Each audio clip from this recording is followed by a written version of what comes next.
Hello, everyone, and welcome to the final chapter of the 2023-24 PSAC regular season here in the Macomb Fieldhouse as we welcome the final game between the California Vulcans and the Edinboro Fighting Scots. My name is John Sape. Alongside me here today is my good friend, Mr. Braxton Turner. Braxton, how are you doing today? I'm feeling pretty good. Doing fine on this fine, eerie afternoon. Yeah, long drive up here this morning. I was up all night driving everywhere, but we're back. We're finally here. Last game of the regular season between two teams that right next to each other in the standings. Third for California, fourth for Edinboro, and both teams are already guaranteed a playoff spot, but where the spot lands it depends entirely on this game. Yeah, especially at this point in the season, as you said already, both teams already have a playoff spot. Now it's just a matter of seeding. Exactly, you're playing for a better position in this tournament. We do have the starting lineups for both teams, starting off with the visiting Vulcans, the usual suspects. The starting lineup for California: Young, Shaw, Smith, Harris, and Terrell. And then for the Fighting Scots, it's Suman, Fisher, Boggs, Gentile, and Sims rounding out the five for the Fighting Scots. And happy senior night for them as well, as honoring two seniors here today, and all to play for here.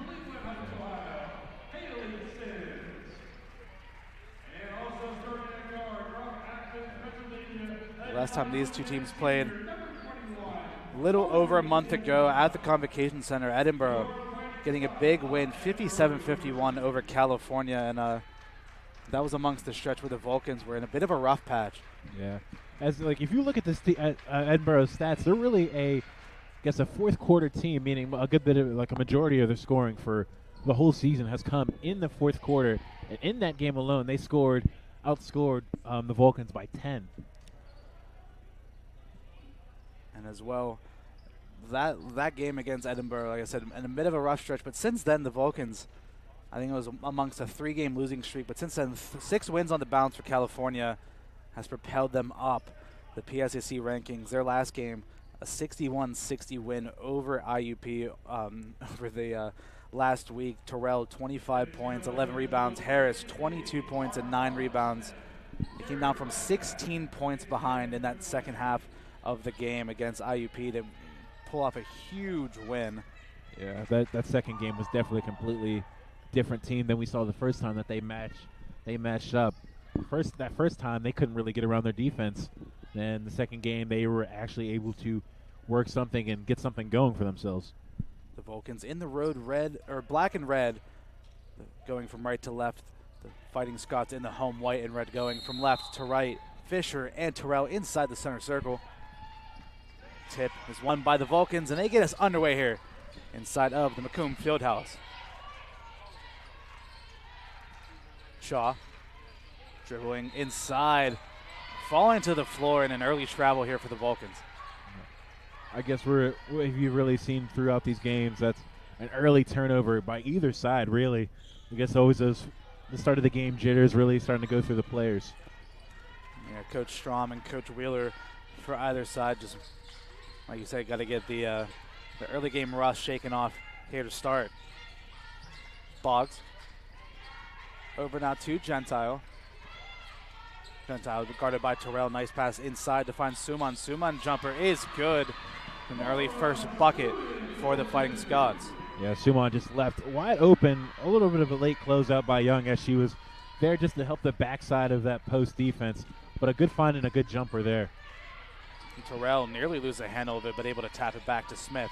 Smith finding Harris inside. Harris back out to Young, and now Terrell with the fadeaway jumper.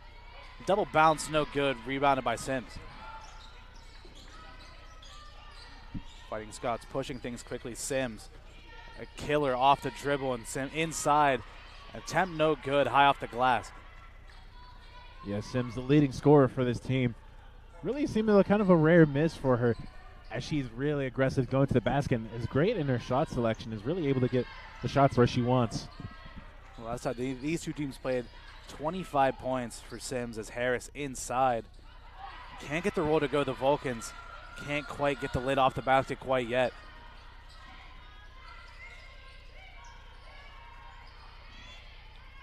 Suman conducting the offense here for the Fighting Scots. Doesn't take the screen, pass off to Sims in the corner for three. And Sims is good. 5-0 start here for the Fighting Scots. Yeah, to be honest, that's about Sims' bread and butter. She can work inside and outside.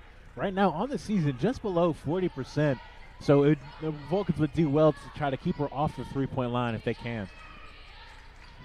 Vulcans looking for any sort of points here. Harris, nice find to find Young, and Young getting the Vulcans off the board. Nice shot in off the glass. 5-2, 7:43 to go here in the first quarter. Stolen away that time by Shaw. Shaw, 3-on-2 the other way. Smith, a great comeback and a nice block by Gentile to get back on defense in time. Some great transition defense by the Fighting Scots. The Vulcans still maintain possession. Shaw to inbound. Shaw finds Harris inside. Harris, bully ball, throws it up, no good. Fighting for the board, ends up back in the hands of Harris once again. Pass out to Shaw. Shaw swinging it to Smith.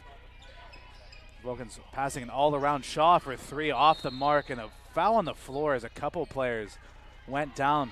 This one going to go against the Vulcans. As that one's going to go against Jordan Smith, but there were a ton of players stuck inside of that scrum on the floor. Yeah, as you're due for about a couple of those scrums inside. Always players flying whichever way. Body's hitting the floor, but that one just going against Smith.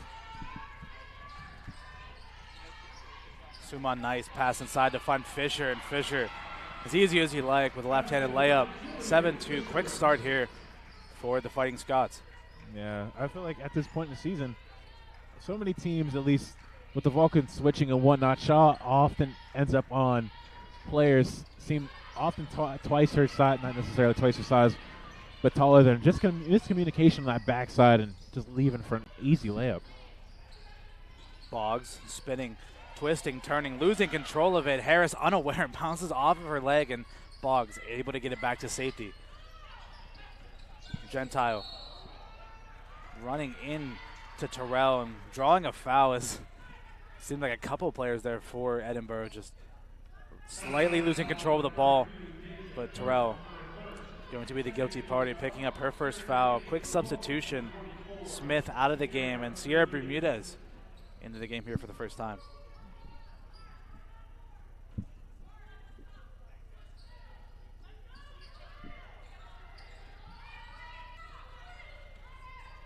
Suman with 15 on the shot clock, hands it off to Gentile. Sims double team pass back out to Gentile. Wide open three from the top of the arc. Gets the friendly home bounce. 10-2 start here for the Fighting Scots. Yeah, Vulcans with a very aggressive defense, especially bringing double teams here and there, which is a good thing overall, but you have to be able to close out and have help on players that are just left wide open. One isn't able to get there quick enough and just left wide open for that three-point shot. Shaw on the drive inside, had the lane, left it up a bit short, but fouled on the way through. Nina Shaw is going to make her way to the line to shoot two. Yeah, Shaw definitely the premier ball handler for this Vulcan offense. One thing you hope to see out of her is aggressiveness. Not entirely aggressive on the offensive end, but will find her teammates. But when she gets going to the basket, that's generally a good sign. First free throw is good from Shaw. Like I said, the offensive aggressiveness, she definitely has it in sort of the passing game, being like the point guard, but so young, so raw, and just having a great season so far, but misses the second. The Vulcans still down by 7. Quickly, the Fighting Scots go the other way, and one bucket by Boggs. And the Vulcan defense just caught sleeping, and no one got back in time, and the Fighting Scots took advantage. Yeah, that possession there, you give up the baseline. You give up a lot on that. To be honest, what you want to do is cut off that baseline, redirect them towards the middle where the rest of your help is. Terrell, I believe, who's a foul was on, just came over just across just a bit late and picked up that foul.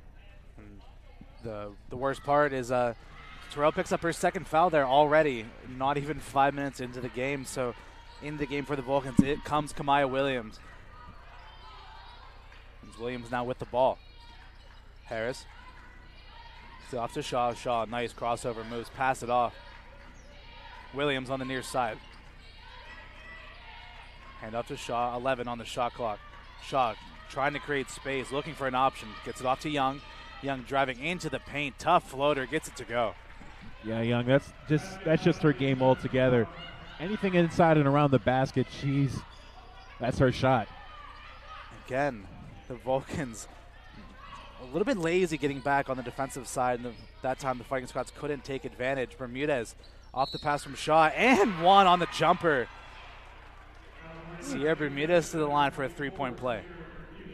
Yeah, Bermudez just the shooter can shoot from all around the floor. As I mentioned before, since teams love to cover her on the three-point line, she's really going to have to love come in and pull up jump shots and floaters inside and around the basket. And that's going to be immediate timeout. 4:54 to play here in the first quarter. 13-7 is the score. And after that play, Nina Shaw, a little bit shaken up, watched her kind of hobble her way over to the sideline. So hopefully everything's all right with that, because, like you said, premier ball handler on this team is really good at conducting the offense for the Vulcans. And it's definitely not the person – you don't want anyone to get injured, but probably the one you would want the least to get injured on the team, just because she is so integral to this Vulcan offense. Yeah, Shaw also, as I said before, also the assist leader for this team. 120. The next person up would be Ayanna Williams, and she has 47. So it just tells you how instrumental she is in distributing the ball for this offense. Yeah, I'm not sure what the you see in the NBA a lot talk about usage rates and things like that with some of the premier players, and I don't know if that's a stat that is like available for us, but that is something that Shaw definitely would be topping for the Vulcan, just because of how important she is to this team. Yep. At least for this game, we do have the usage percentage per game. Right now, she's sitting at 27. Next up would be Terrell at 23. So she does have the ball in her hands a good bit. And it looks like she's back out on the court, everything okay, but after the media timeout, Bermudez at the line trying to convert the three-point play. Not something you see too often on a mid-range jumper like that. Yep. Bermudez able to knock it down.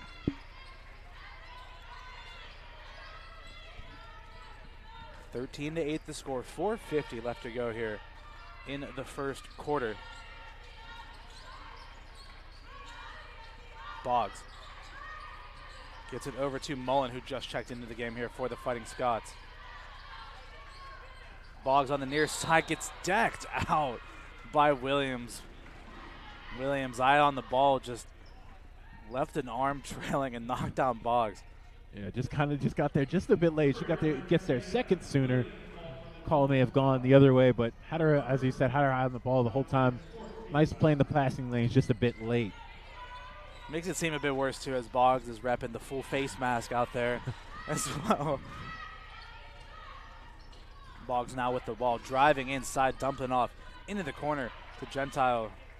Stolen and away by the Vulcans.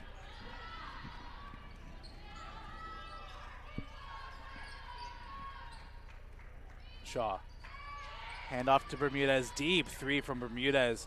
Just off the mark, in a fight for the offensive board. It's going to end up going off of Williams out of play. Trying to fight with Fisher down low.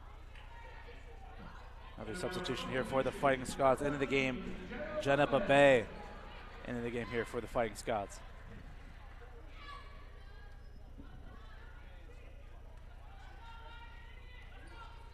And now take under 4 minutes left here in the first quarter. 13-8, still the score. Foul called on the floor, and an offensive foul. So a battle underneath the basket. That one against Fisher, the team's third.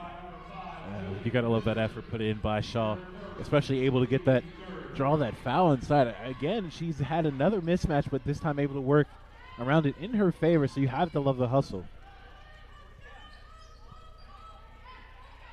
Williams decides to pull up from three. Why not?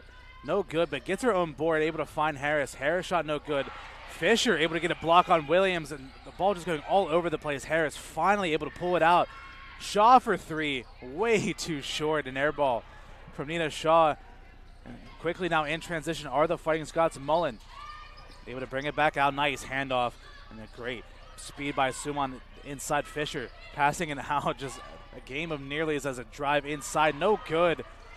And Harris able to grab the board, and quick end-to-end basketball to start this game.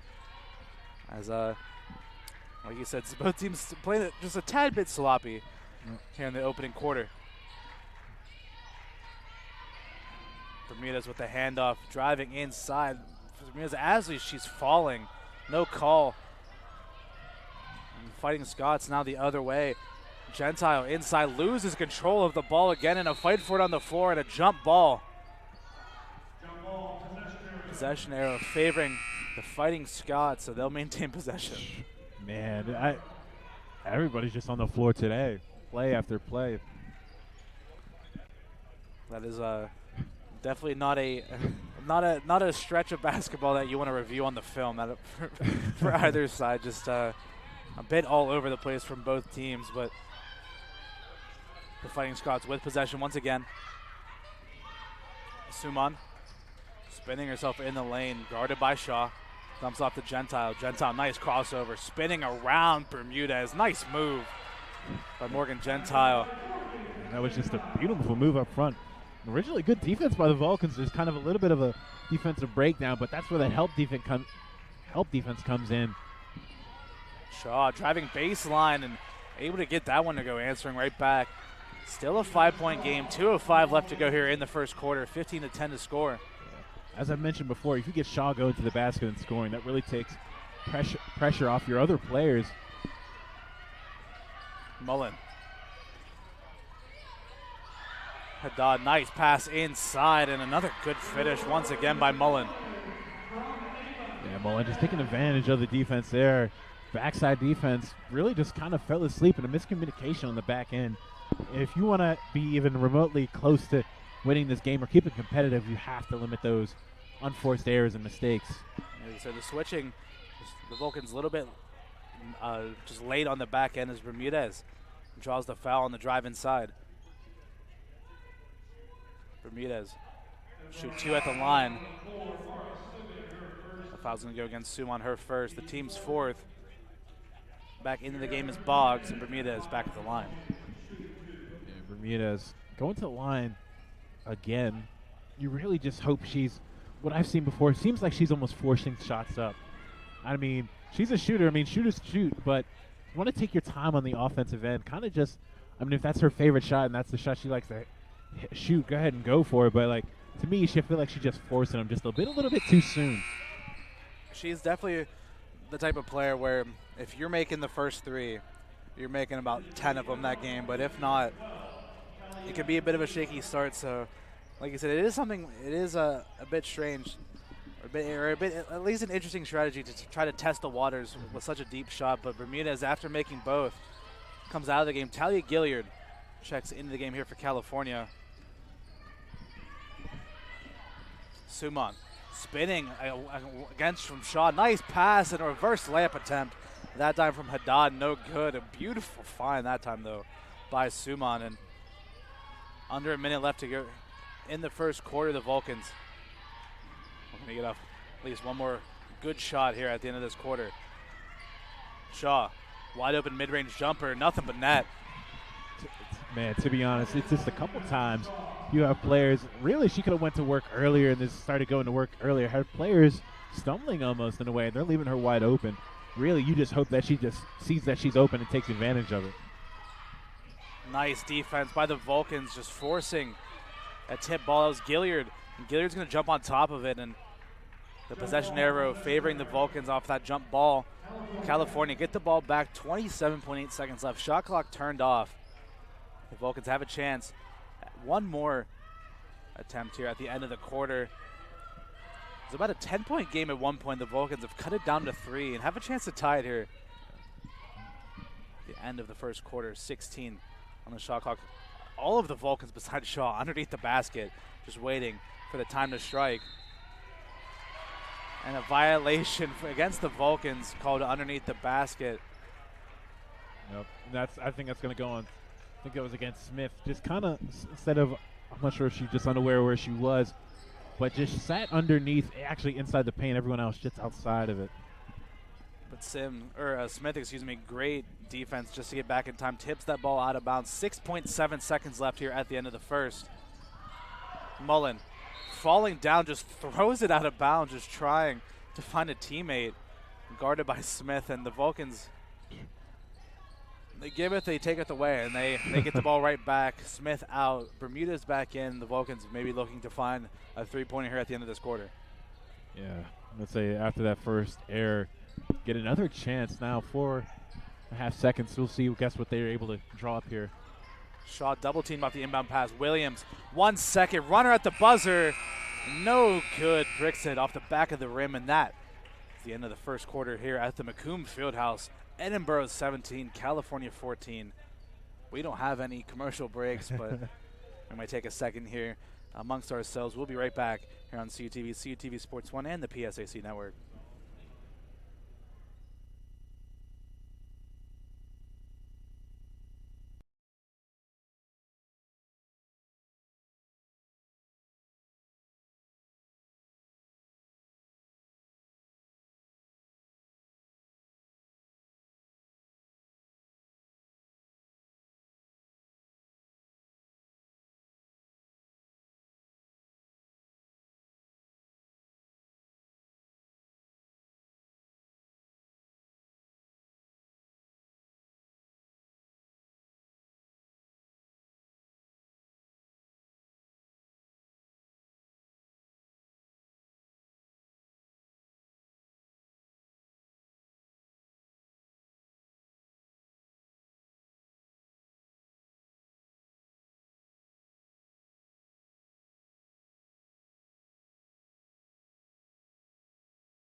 Hello, everyone, and welcome back to the Macomb Fieldhouse. The Fighting Scots, the 3-point lead, 17-14 over the California Vulcans. John Saban, Braxton Turner, still with you here on the call, and bit of a sloppy first quarter by both teams. Just still trying to find their footing in this game, and a matchup since 2008 that has really gone back and forth. Borough leads the series 21-18, so not one where one team is really just sticking it to the other one, just taking every single game. It's really been a back-and-forth affair. And the quarter starting off much of the same as the last one, as a jump ball, California with the possession arrow favoring them, so they get the ball back.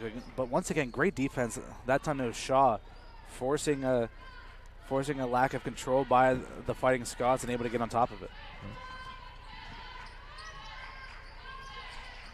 Harris working inside, gets that one tipped away from her, able to recover. Williams over to Gilliard, deep three from Gilliard, and Gilliard ties things up here for California at 17. Yeah, Gilliard seeming to be like maybe the seventh player on this team to really see action, but whenever she gets on the floor, she really has come through, and I guess in some big spots, and really hit a couple threes. Yep, Gilliard's on the floor. She's shooting. Yep. But that time Shaw got a little bit too handsy. Going to pick up her first, team's first of the quarter.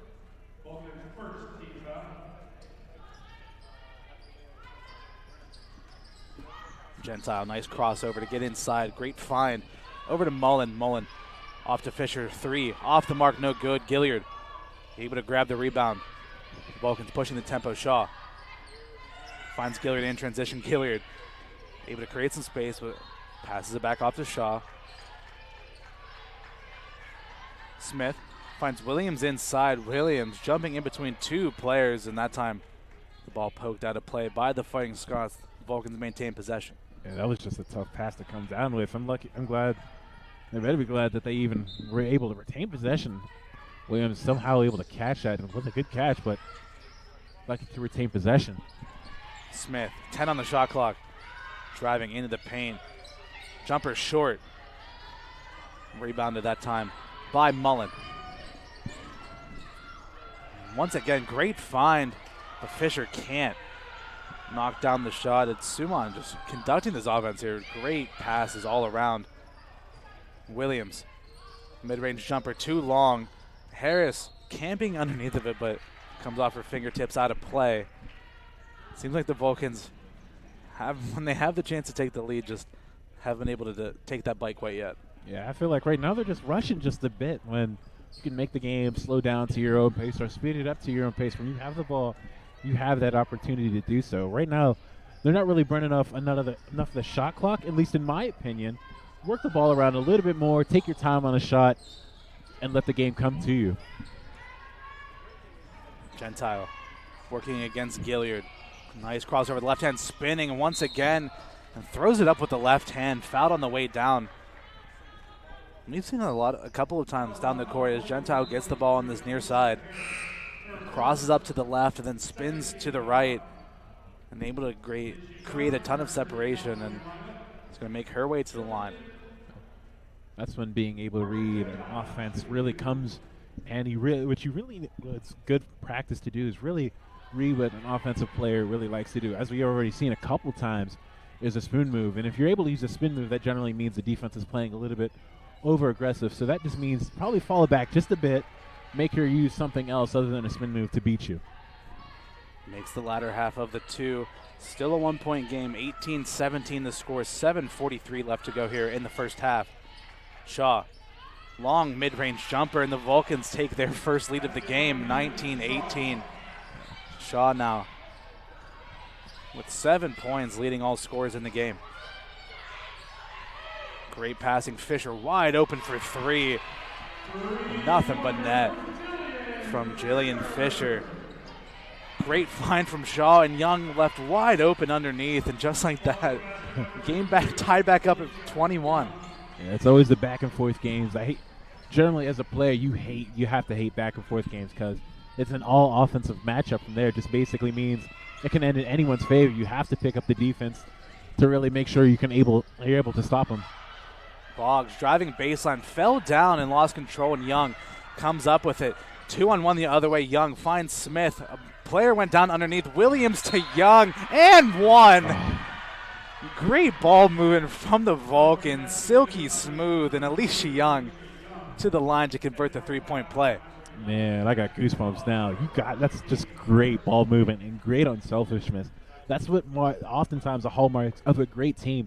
You can oftentimes trust your other players to really make a play. Just give it up and look for the better look, as they did get one there and one. Yeah, there were a couple of times where it seemed like they had a good shot, but just passing it up for perfection. And a whistle blown. Substitution here for the Fighting Scots. Boggs is going to make her way back out of the game. Back into the game is Babe. Young now with 8 points.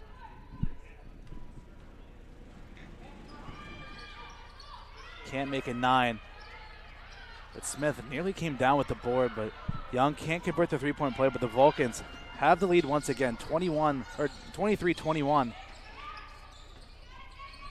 Gentile pass inside. I believe they're going to call a hold of some sort against Kamai Williams. Yeah, the shot waved off. Foul stays on the floor, like you said. That one will go against Williams, her second. Harris going to check back into the game. Yeah, when that kind of happens, you don't want to ever really get your hands involved. Kind of just want to let it to be your body. If you're a player, offensive players cut to the basket, get your body between them and the basket, and really eliminate their options is really the best way to go about that. Fisher up to Gentile. Gentile with a ton of space, banks him in. Closed on the weekends, but open for Morgan Gentile. Yeah, I mean, people oftentimes discount banked in three-point shots, but if it's a bank, it's a make. And to be honest, in my opinion, it's harder to bank in a three than it is to just swish it home. Another foul on the floor, this time against Lauren Mullen. Looked like the referee signaled a push underneath the basket. Team second. And an offensive foul this time. I believe Alicia Young just threw down one of the Fighting Scots, and So just trading back-to-back fouls, and once it seems like the Vulcans can just grab a bit of momentum and give it up immediately. Yeah, that's always the thing. You always have to watch, especially the teams like this that like to really get their set charges and stuff like that. You have to watch where you're going. You never want to go through the player. You want to get around them. Nice give and go, and a great finish that time by Babe. Sends the lead back to 3. 26-23 to score. 5:45 left to go here in the first half.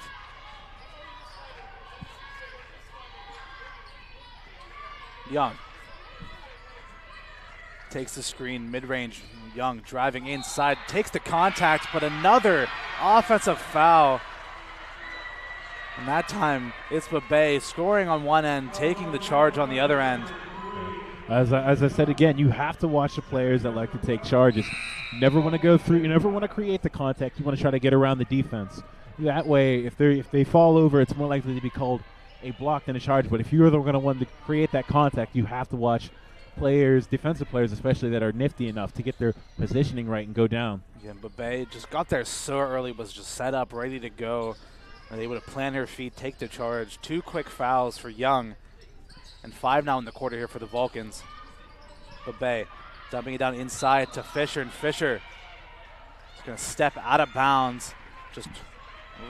Just ran out of room there along the baseline. And now the second possession in a row where Shaw left alone here underneath, needing someone to come back to inbound the ball, but still a 3-point game as we're about to cross the 5-minute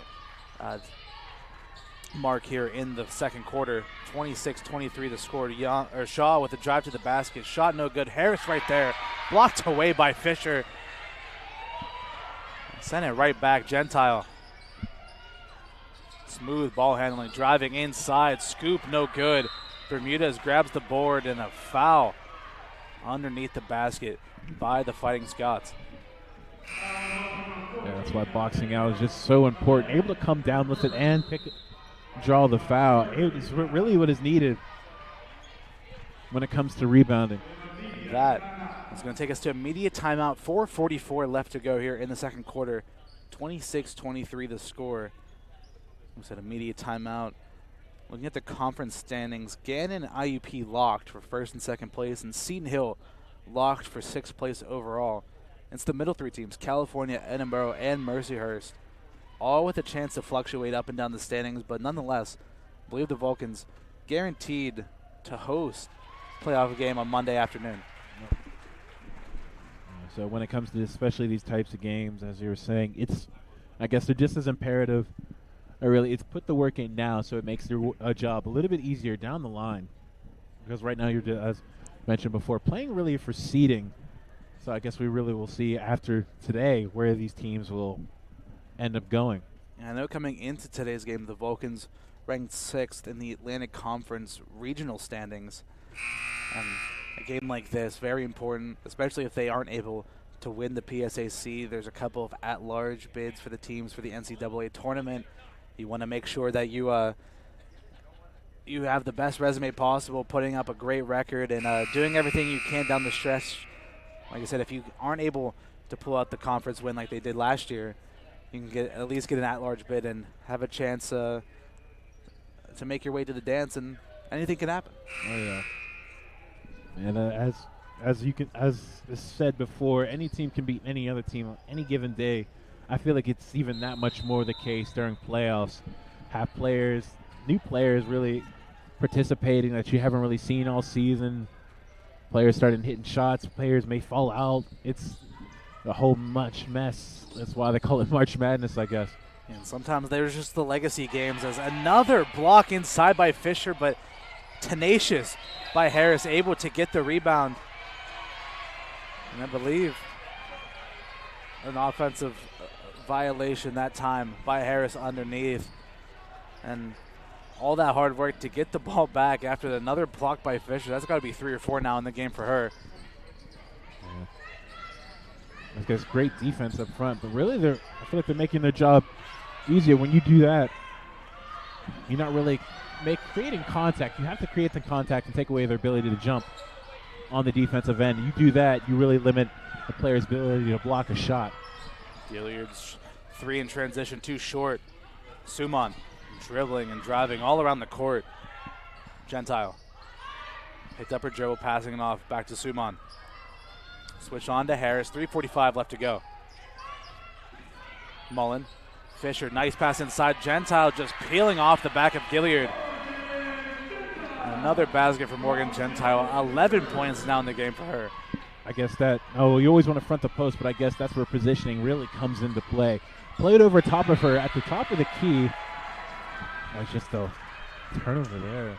Just a miscommunication. Smith trying to hand it off to Bermudez. They just ran into each other. And the ball ends up inside of the Edinboro bench. Gentile in the last game that the Fighting Scots played, it was a 60-47 win at Slippery Rock. 20 points, 11 rebounds, and 4 assists for her in that game. And that time, again, just trying to dump it to her in the post. And Shaw once again fronting, and that time Shaw able to get a piece of it and deflect it out of bounds. Yeah, Vulcan's catching a break. That pass just wasn't high enough. Good defensive effort by Shaw, but it's just one too many times that I feel like Shaw has just been left on an island down low. So the Vulcans are really going to have to do a better job of bringing help, especially. Yeah, it seems a bit odd when you have your smallest player just getting switched on to so many mismatches, as just the pick and roll game between Gentile and Fisher working beautifully. As that time Fisher able to pop out. Brings it back to a 7-point lead here for the Fighting Scots. Whistle blown. And a foul underneath the basket. This one going to go against Suman. Her second, the team's 4th. I believe that was she was holding on to Bermudez. I mean, when you're a shooter like she is, or she can, especially when she can get hot, you kind of demand that attention, really, and she's really in real hope that she can make the most of it. She just draws so much gravity around her. Nice pass, and another block inside. That time it's Gentile. And then another foul on the back end. It was a great find by Shaw, just trying to catch the Fighting Scots lacking, but Gentile sent that one away. The Vulcans able to recover. Yeah, Edinboro top 3 in the PSAC in block shots per game. 4, averaging 4 a game.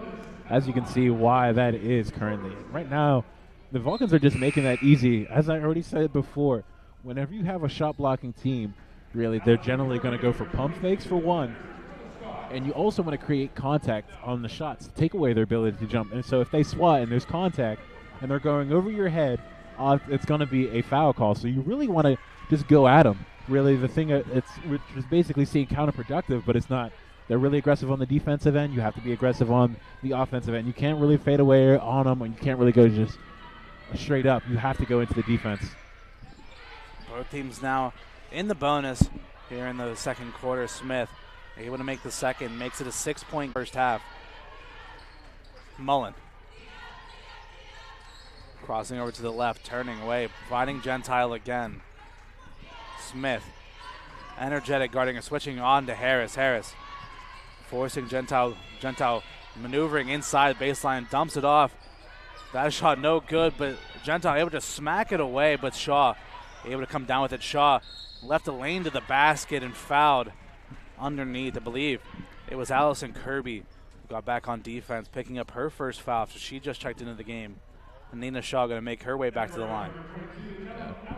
Yeah, as I mentioned before, Shaw just seemingly having her way out of all the players on this team, getting to the basket when she wants to. You really just hope that when she starts going, she's really just going to pay attention to what they have been giving her. Right now, 3-6 from the field, 7 points so far, which is probably more, I feel like, than she's averaged all season by the second quarter, that is. Shaw gets the unfriendly bounce that time, missing the first one. The Vulcans unable to convert on a couple of these free throw attempts here in this quarter. Shaw able to knock down the second, cuts it back down to 5. And like you said, it seems interesting for someone that's so small. She's able to get just a full head of steam, and once she's able to get downhill, it doesn't seem like the Fighting Scots can get anyone in her way. And a tough bucket inside as Mullen brought to the floor. Smith nearly loses control of it. 7-point game now. Smith inside, moving jumper, no good. Offensive board by Harris. Harris back out to Shaw, cross-court pass to Gilliard, and Gilliard for three. That one, the protractor does not help. That one way off the mark. And the Fighting Scots slowing things down here. 1.5 to go here in the first half. 7-point lead. Yeah, that last possession, that was just an awful tough shot. You really hope they just practice better shot selection as the game goes on. Fisher, bit of a sloppy play, allowing the Vulcans to surround her, forcing a jump ball. Possession error favoring Edinboro, but the Vulcans able to do so. 8 seconds on the shot clock. Gentile looking to go to work. Step back, able to drive in the lane, blowing past Bermudez, but can't finish with the left hand. Smith in transition, trying to dump it underneath and a kick ball. She was trying to find Gilliard cutting across. And that last defense possession there, Vulcan's just catching a break. Just kind of no help defense on the backside. Players getting beat easily. To be honest, you want to just sit just back just enough where you can get a hand up, but yet really guard the drive, which is what they're really doing right now. It seems like when Gentile has the ball, she can really just do whatever she wants there on the court. Smith hands it off to Bermudez, 12 on the shot clock. Bermudez takes the screen, step back. It's going to be a deep two. Bermudez able to knock that one down. Once Bermudez really works on getting shots and stuff like that, she's really going to be able to do wherever she wants. She develops a quick step. She's really going to be dangerous, a dangerous player to really defend. About a 9-second difference between the shot clock and the game clock. It's going to be an offensive 3 seconds. Once again, we've seen a couple of these now in this game from either team, and that time the Fighting Scots let it go, let their last potential offensive possession of the quarter in the half at least go to waste and give the Vulcans 24 seconds, no time on the shot clock, or at least the shot clock's turned off so the Vulcans can do what they did at the end of the last quarter, just run things down and try to run a play and get one final shot. Shaw off to Harris. A player down on the ground again, and another offensive foul. That's time Mullen able to draw the charge, and it's Bermudez who just looks like she got tangled up in the mess and just shoved down Mullen. Gives the Fighting Scots 6.6 seconds left here at the end of the half. Yeah, kind of just missed. I'm not sure if I agree with that call. It just can't really help with anything like that. They just really just tripped each other up. I can't really say that's a call at all. The Fighting Scots able to get across half court. At the buzzer, nothing.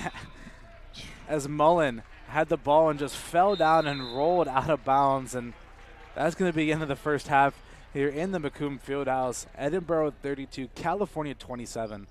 We're going to take a quick break, and we'll be right back here for the second half here on CUTV, CUTV Sports 1, and the PSAC Network.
Hello, everyone, and welcome back to the Macomb Fieldhouse. So get ready to begin the second half of play between the Vulcans and the Fighting Scots. 32-27, Edinboro with the lead. John Sape, Braxton Turner still with you, and Braxton, it was a first half. Yeah, definitely a first half, man. Just things all over the place. And right now, the biggest thing right now I've noticed is shot selection. Shot selection by far. Edinboro working to get better shots than the Vulcans. Right now, 13 of 22 from the field, so 59% as compared to the California Vulcans, where they've forced a number of bad shots here and there. They are 10 of 31, so 32.3%. So they're getting a lot more possessions, a lot more shots up, just not doing well with those. Yeah, to go along with the 59.1% from the field for Edinboro, 80% from three, 4 for 5 from behind the arc. The real difference, and the reason the Vulcans are in the game, the free throw discrepancy, 6 for 10 for California, 2 for 3 for Edinboro. So the Vulcans able to knock down a couple more, able to close the gap just a little bit. And California's also edging out in terms of the rebounding battle, 18-14, but 10 assists for Edinboro compared to 4 for California. I mean, Gentile has 4 herself, has as many assists the entirety of the Vulcan team. And like you said, the shot selection in that first half was just, I don't know how any way else to say it, but just not good. I mean, No. it seemed like a lot of time the Vulcans came out just rushing shots, just not running any sort of play on the offensive end, just getting the ball, losing control of it half the time, and just trying to quickly pass it off and just chuck up a shot. And and even doing so, they're still only 5 points down. Yeah. So if the Vulcans are able to clean it up on that end, we might be in for a lot better of a second half. Yeah, even then, with the amount of shots the Vulcans got up, part of it due to being the offensive rebounds they've been able to pull down. Right now, they're out-rebounding Edinboro offensively, 9-0. So that tells you just how many offensive rebounds on the glass offensively they have been. They just haven't been able to capitalize off the second chance points. Yeah, I mean, Harris has 7 rebounds herself. She doesn't have a point yet. She's 0 for 5, but able to collect a ton of those misses, and 5 blocks in this game so far for the Fighting Scots, as the Vulcans now going from left to right get us on their way to start the second half. Smith off to Terrell, we didn't see any of in that first half. Shot short, able to grab the rebound, but another foul on the floor. This one, I believe, going to go against Babay. Quick first foul, her second, the team's first. Yeah, they're still going to get her off on that box out. To be honest, you always have to be close with those. At least in high school, they always made it a point that players can't really displace each other. So if that's the same for college, you can see why that was called. And Terrell, nice drive inside, drawing the foul. This time Fisher is going to get called with it. Her second now of the game. And this is the factor that the Vulcans didn't really have at all in that first half. Terrell had 2 fouls in the first 3 minutes of the game, so the Vulcans haven't seen her at all. She's able to make the first, and already in the game she's able to draw 2 quick fouls inside of 25 seconds. And we know how much of a factor she is on the offensive side of things, as she's able to make both of them. Her last game out, 25 points and 11 rebounds in that game against IUP. Was the leader in the game against Edinboro the last time out, 22 points, 10 rebounds in the game for Deja Terrell that time as well. Just an all-around superstar here for California, as a step back way too short that time from Suman. Vulcans just trying to march down the court quickly. Shaw brings it back out, slowing things down. Running the offense now. Nice pass. As Shaw, corner 3, rings out no good, and Harris fights for it, ends up on the floor, and ends up into the hands of Gentile. Sims, who also had 2 fouls in that first half, didn't see a ton of, only 3 points in this game. Gentile switched on to Harris, picks up her dribble. The Vulcans forcing Gentile to find an option. It's going to be a quick timeout taken by Coach Wheeler and the Fighting Scots, as Gentile ran out of every single option she had and was just needing some help. And it's going to be the second timeout of the game for the Fighting Scots. 8:32 left to go here in the third quarter. Yeah, so the start of this half going a little bit better than the rest of the game has for the Vulcans right now, doing a decent job on both ends, actually working for decent looks, working for decent shots. Really, as we saw, Shaw left wide open on a couple possessions, being able to draw fouls and on the defensive end, staying straight up and being able to guard without fouling. If they can continue to keep that up, especially, that will definitely put them in a good position for the rest of this game. Yeah, and that is, like you said, that would be ideal if you're the Vulcans, because it seems so far Edinboro on the offensive side of things have been really having their go at it, like, at will. But if you're the Vulcans, if you can get a bunch of these players into foul trouble early on in this third quarter, you really have a chance to claw yourself back into the game and have a chance to take the lead. The Vulcans, historically in the third quarter under Coach Strom, unbelievable. I mean, the halftime adjustment she's able to make, and the team's night and day in the third quarter for the most part. And so if you're California, hopefully if you're able to do that, like you said, Sims in that first half didn't really play at all because she had 2 quick fouls. If she's able to pick up another one here early on in this third quarter, she's going to be out for a large chunk of the game as Edinboro look to inbound.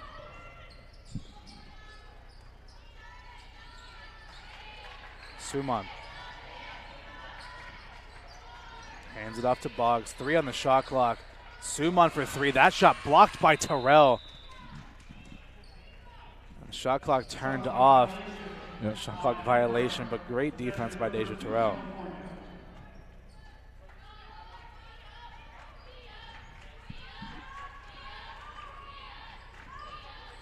Shaw. Young now spinning inside. Tough jumper. That one way off, but one of the Fighting Scots caught a piece of it underneath and sent that one out of play. And to be honest, that just Young known to work inside, but that shot just a little bit too easy to defend if you're going to pull up like that with how defensively sound that Edinboro Fighting Scots are. You're really either going to have to fall away just a little bit more or go into them to really get that, take away their ability to really jump or defend at all.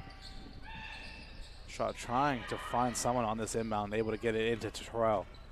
Terrell stopping and making the shot. Great job by Deja to find her spot, and 4 points now for her in the quarter.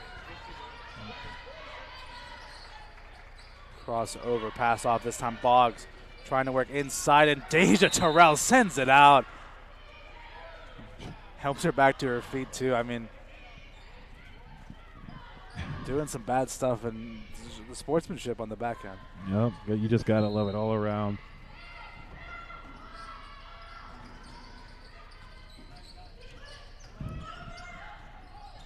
Suman gets it off to Gentile, back to Suman in the corner. Nice crossover, pass it off to Sims. Sims now guarded by Harris, trying to find a pass inside. Shaw able to steal that one away, and Nina Shaw going to go coast to coast, but misses the wide open layup, but Vulcans able to get the ball back. Terrell wide open for 3, and a whistle blown. Oh, they're gonna have, I was gonna say, injury timeout for a player. I was kind of confused on what exactly happened. It's going to be Gentile, the injured Fighting Scot, and she's quickly made her way out of the gym, and hopefully everything's all right with her. It looked like she was grabbing at her face area, maybe took a knock on that last trip down the court, but the Vulcans will maintain possession. You hope you never want to see a player leave a game like that. We just hope everything is okay. It looks like it was definitely neck area and above. Couldn't quite see where she was grabbing, but it looked like it was towards that face, and so official timeout. Hopefully she is able to make her way back into the game, because she's been unbelievable so far here for the Fighting Scots. A huge part of their offense, and looks like they're going to allow both teams to come over and take a timeout. They might be reviewing the footage. I'm not quite sure. To be honest, I'm trying to think what it is they'd be reviewing. I'm not sure if it's that shot or what exactly, because that officials' timeout really came in a weird spot. Really, what you're supposed to do is you're supposed to call a time. You're supposed to give a referee officials time after the advantage for the team has stopped. So right after they really had the advantage after they pulled. Either the right call would have been immediately after the rebound or sometime after that shot, because they still really it just kind of messed up the flow, I guess. Yeah. I'm guessing they're just my fault, just really scoping out when that shot went up. Yeah, they called it before the shot. And I don't know if they were discussing like when they called it, because I believe the Vulcans will maintain possession. So California catch a break to some extent because they still maintain possession of the ball after that missed shot, and it's like it didn't even happen. As looks like the referee talking to both coaches, Coach Wheeler, Coach Strom, just trying to go over everything, and looks like both coaches made aware of the situation. And again, I'm not quite sure. Maybe trying to make sure all the corrections were made, and the Vulcans back underway. Terrell working inside. Draws the foul, but can't get it to go. And looks like the Fighting Scots trying to plead their cases. I believe it was Terrell. Just one other thing she's able to do when you're aggressive like she is going to the basket, you're really just able to draw fouls and get to the line without too much of any issue. That is one thing you hope with that aggressiveness. She doesn't really pick up anything offensive. She's already 2 fouls in the hole for the game. able to knock down the second. Tie ball game here, 32 apiece. Vulcans starting off this third quarter strong. Sims driving inside, blocked again by Terrell. But a loose ball fell underneath as trying to see who they're going to call it on, but someone got a piece of Boggs underneath the basket. That one's going to go against Terrell, so she's going to pick up her third. Yeah, that's just unfortunate. You really have to be careful if you're really her at this point in the game. Yeah, if she picks up another foul before the end of this quarter, we won't be seeing much of Deja Terrell until the last minute or two of the fourth. Sims gets some separation. That shot way off the mark, and Young able to grab the board. The Vulcans looking to take the lead here for the first time in a while. Terrell, jab step, pull-up jumper. Too strong, but Smith, offensive board, and another foul underneath the basket. That time it was Harris and Mullen, both on the ground, but a foul against Mullen. 4 fouls now in the quarter here for the Fighting Scots. Second foul of the game for Mullen. Man, this is probably the most off-ball fouls I've seen in quite a bit. Terrell passing it off. Harris, nice move. Left the shot too short, and Terrell couldn't quite pull on the board. And Terrell might be a bit lucky too, as looked like she ran into one of the players trying to draw a charge once again underneath the basket. And thankfully nothing called there if you're the Vulcans, and if you're Terrell. And California not looking to take their chances. Williams checking back into the game here. Terrell going to go to the bench. And just back onto the Edinboro bench is Gentile. After that knock, has made her way back to the bench, so hopefully everything's all right with her, and she's going to make another appearance in this game. As Sims passing it off to Suman.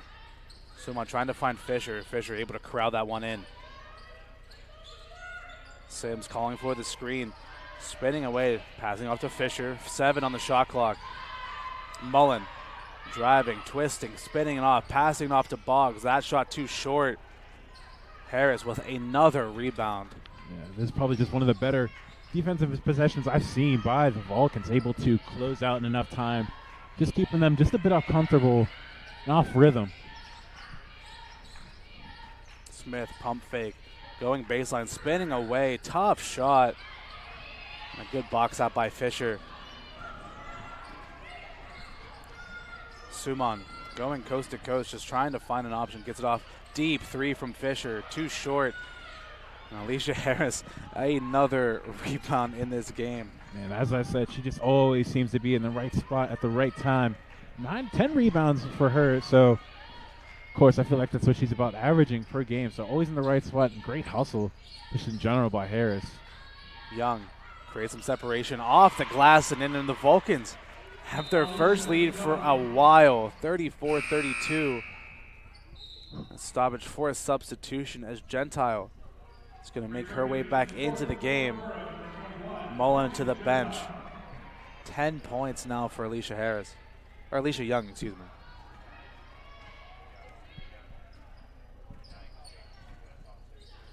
The Vulcans with their first lead since halfway through the second quarter. 34-32 the score, 4:45 to go. Sims drive straight to the basket, but just couldn't put enough on the layup attempt, and the Vulcans have a chance to capitalize. Nice find by Shaw, and a nice block on the back end by Boggs. 4 on 3 the other way. Gentile blocked away by Williams. Block fest here inside of the Macomb Fieldhouse as both teams sending them everywhere. And that'll take us to immediate timeout. 4:29 left to go here in the third quarter.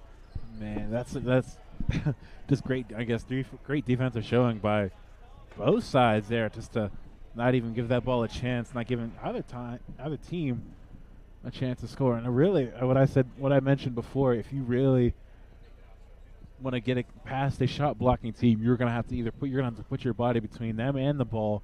Create that contact first. Take away their ability to jump, or really take away their ability to contest. Really, that's one thing you're going to have to get used to, especially with a team like Edinboro.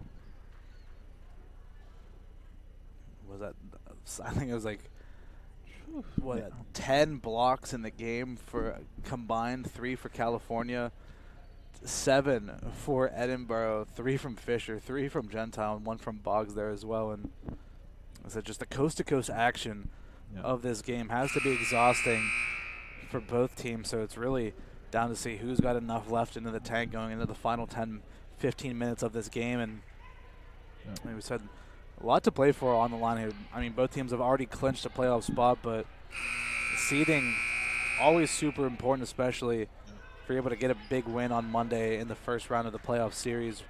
Who you face off against is so important that second round. So not one to want to look ahead, but at this point, what both teams are really playing for here. Fighting Scots to inbound. Fisher gets that one stolen away by Shaw. Good defense helping out Smith. Shaw 2-on-1 Euro step in the lane. Layup attempt no good. And the rebound attempt off of the hands of Smith, out of bounds. Edinboro ball. Man, you could tell these nerds are really just starting to get to players on both sides. We've had a couple of just missed layups by both players on both ends. So you really hoping to get to really see which side is really able to calm themselves down and really start putting in the easy bunnies. Boggs looking to pass it off, able to get past Smith. Sims now step back 3, count it. Sims able to drain that one in the face of Young. The Fighting Scots reclaim the lead. That was the spinning hook shot that time by Harris, no good, and Sims quickly the other way, picking up the dribble, and good defense that time by Harris, able to just get on top of the ball and force a jump ball. I didn't really think she was going to get her hands there in time. Really, if you're going to go for that ball, it's probably better just to go with both hands in there and clamped on it like it was now, instead of just holding it 1-for-1. But just a great defense of play there by Harris, able to just clam Sims up and not really allow her to get a shot up. Bermuda is back into the game here for California. And a foul on the floor as Gentile got knocked down, and that one's going to go against Williams. I believe that's going to be her third. Team's third. Williams' third personal. Vulcan second team foul. Vulcan second of the quarter. 21 seconds on the shot clock. 3:35 left to go here in the third quarter. Boggs gets the inbound, able to get past Bermudez, but the reverse layup no good. And that time it was Haddad trying to get the rebound, knocks that one out of bounds.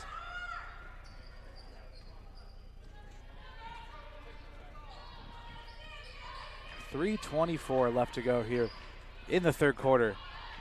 1 point game. Double screen set up top. Shaw hands it off to Bermudez. Bermudez trying to create some separation. Finds Harris in the post. Harris fronting up, going baseline, getting double teamed now. Harris able to split it. Finds Young. Young with the jumper, no good. Another offensive board, no good. Young, third chance, no good, but a foul.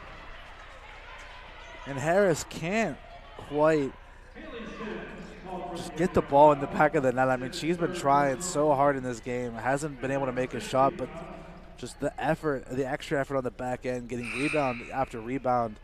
And Young at the line to shoot two. Yeah, as you're saying, Young Harris, excuse me, just unable to get a shot going, but has been all over the offensive glass and giving the Vulcans these second chance baskets.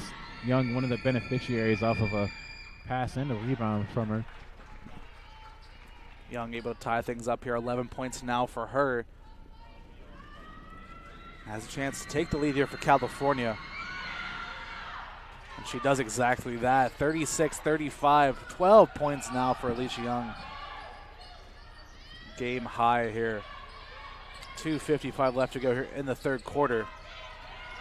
Gentile, nice crossover, trying to work against Bermudez. Dribbles it off her foot, and Williams and Gentile fighting for it on the ground, and another jump ball. Possession arrow favoring California, and Gentile, after coming back in, bit of a slow startup after going out with that injury a couple of minutes ago. As she comes back in, hasn't really been able to get much going. That time a bit sloppy on the handle and just dribbled off her foot. Yeah, sometimes those injuries, when you get shaken up, do more mental damage than they really do physical. Just I'm yet to really find a rhythm, and the Vulcans have just been all over them in terms of putting the ball on the floor. Vulcans have 9 steals so far in this game, as compared to the Edinboro just hasn't had any, but where they've made up for no steals, they've made up in blocks. And again, another hard foul as it was Harris who got ripped to the floor. It was Haddad. Pulled her down, and the Vulcans now in the bonus. As Haddad picks up her second, Alicia Harris to the line here for California. Has a chance to get some points here in this game, trying to extend the Vulcan lead, which we haven't really had much of at all in this game. As Harris finally able to get herself a point, and sometimes that's all you need. If just 1 point is all it takes, and maybe in the fourth quarter she really turns it on. She's able to knock down both. Huge points here for California, extending the lead to 3. Haddad checks off. Fisher back into the game here for Edinboro.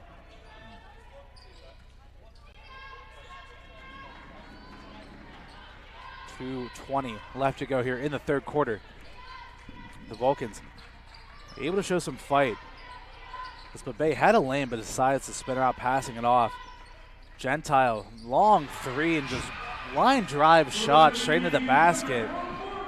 The Vulcans had a lead, but not for long. Game back tied up at 38. Good defense, just better offense. Not really much you can do, hand interface and everything. Still able to drill it. Just a good possession all around. Harris give and go with Bermudez. Bermudez now driving baseline, trying to find Williams. Pass is tipped, but Williams able to come down with it, and Williams with the runner off the glass, and Kamaya Williams able to get her first points of the game. Reclaims the lead for California. 1:30 left to go here in the third quarter. Gentile off the screen, got shot a jump, but took a couple of steps before she laid down the ball in a turnover. A very uncharacteristic turnover by Gentile. The Vulcans catch a break. It's now 13 turnovers for Edinboro, so I guess a couple just little mistakes by them, and Vulcans just forcing a few. Bermudez off a double screen. Three-pointer no good, and a foul under the basket. And again, it's another open, like loose ball foul. And the Vulcans just getting such good positioning inside, able to box out. That foul is going to go against Babay. The Vulcans in the double bonus. Williams is going to make her way to the line.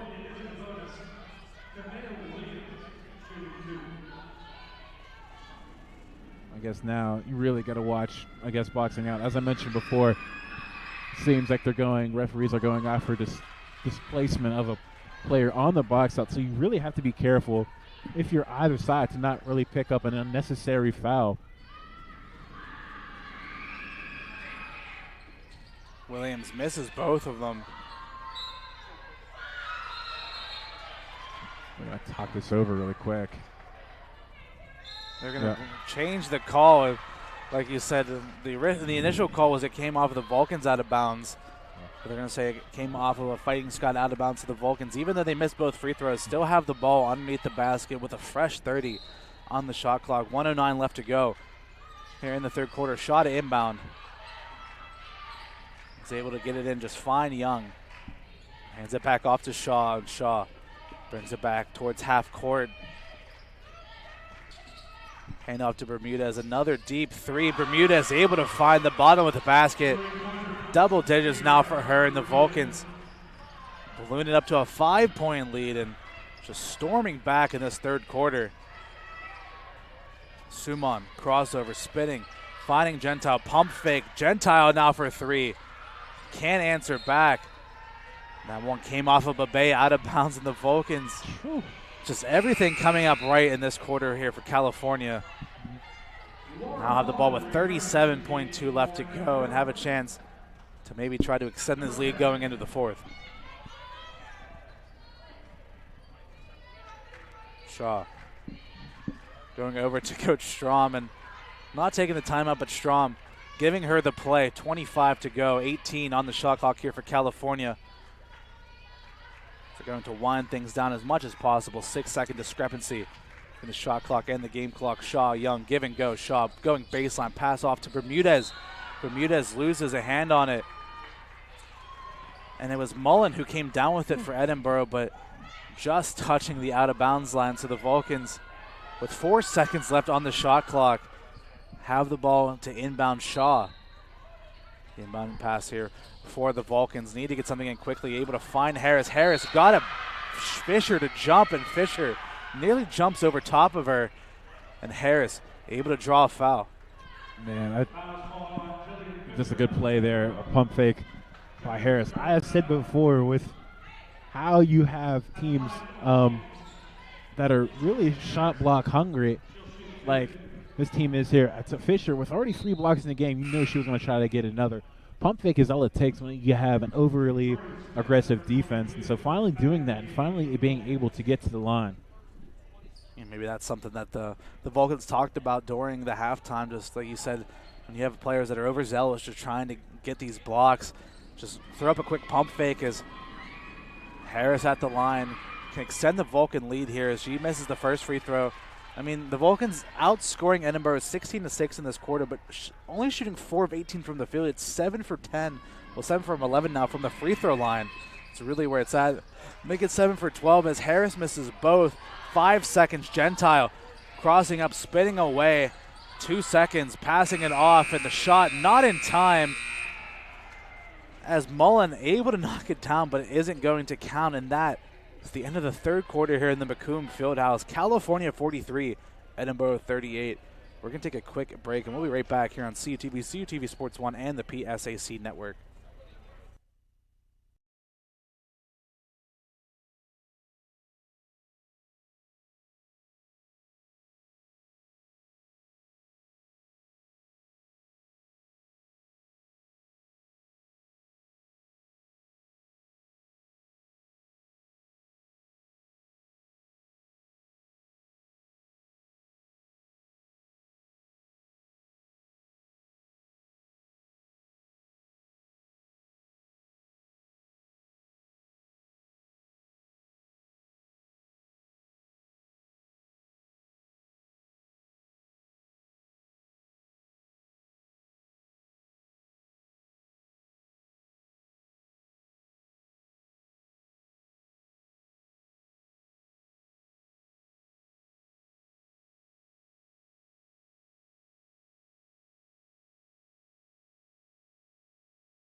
Everyone, and welcome back to the Macomb Fieldhouse as we begin the final quarter of play And the last regular season game of the season, California 43, Edinboro 38, going to the final 10 minutes of regulation play. And the Vulcans came storming back out in in the second half here. The third quarter, outscoring the Fighting Scots 16-6, but still, I mean, the game's still up in the air. It's anyone's game going to the last 10. Edinboro, the inbound to get us started here in the fourth.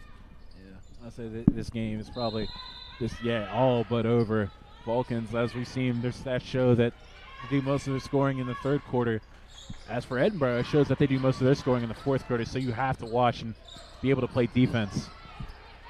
And Sims with a drive straight to the lane, but good defense by the Vulcans, and Sims comes up empty-handed. Only 6 points in the game for her. Shaw gets it over to Williams. Now Young driving baseline, able to get herself some room, and nice finish with the left hand. Alicia Young, 14 points now for her, and the Vulcans, their biggest lead of the game, up to 7. Yeah, just when I thought that play was dead in the water, able to get to step through, create her own space, and beautiful reverse layup. Gentile on the drive, unable to get that one to go, and a fight for it underneath. And Boggs, I just got the wrong end of the rub that time. I mean, was able to rip the rebound out of Shaw's hands, but I say it's going to be a foul. It's going to be her third and the team's first of the quarter. 4 out of the 5 players on the court for Edinboro have 3 fouls in this game. Yeah, you always got to be honest, especially in a game like this, you have to be careful.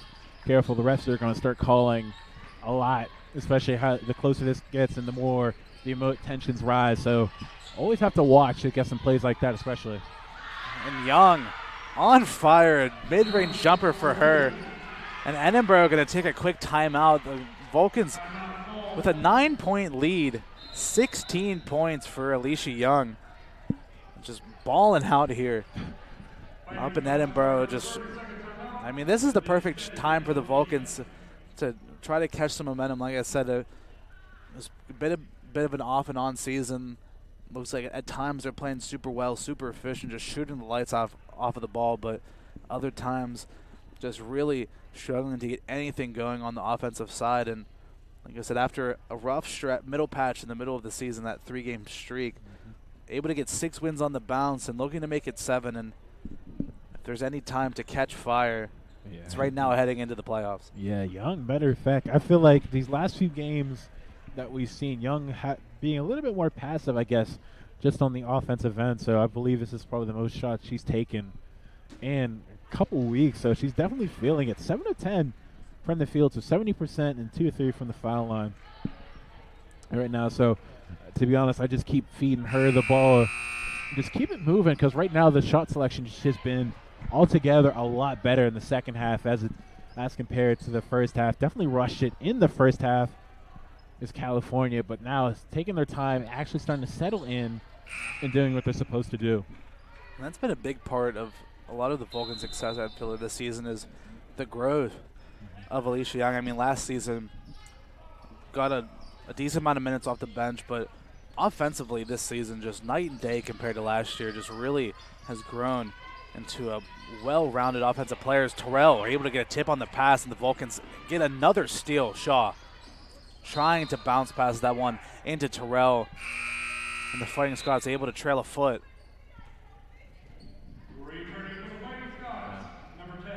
It's really a good look inside, but I guess just good defense, to be honest. If you're on defense, you might as well take that kickball violation to prevent an easy layup.